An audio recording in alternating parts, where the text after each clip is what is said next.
रामू काका एक गांव में रहते थे। इनका छोटा साख्य था जहां वो सब्जियां उगाते थे। उनके साथान का पूता मन्नो रहता था। मन्नो बेहतरीन बच्चा था और रामू काका सबसे बड़ा सहारा था। एक दिन रामू का खेत में काम कर रहे थे जब एक बड़ी आंधी आई। खेत की फसलें खराब हो गईं।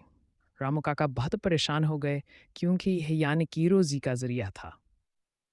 मन्नू ने रामू काका को तसल्ली दिया और कहा, दादा, हम मिल कर सब ठीक कर लेंगे। अगले दिन मन्नू ने गांव के बच्चों को इकट्ठा किया और सब ने मिलकर खेत की सफाई शुरू कर दी। रामू काका को यकीन नहीं आ रहा था कि इनका पूता इतना समझदार है। थोड़े दिनों में खेत दोबारा तैयार हो गया।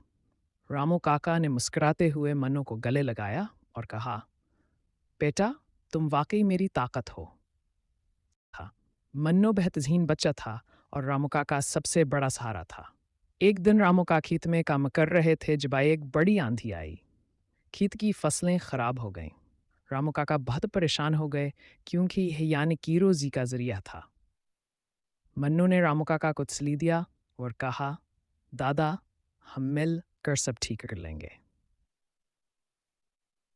अगले दिन मन्नू ने गांव के बच्चों को इकट्ठा किया और सब ने मिलकर खेत की सफाई शुरू कर दी। रामू काका को यकीन नहीं आ रहा था कि इनका पूता इतना समझदार है। थोड़े दिनों में खेत दोबारा तैयार हो गया। रामू काका ने मुस्कुराते हुए मन्नू को गले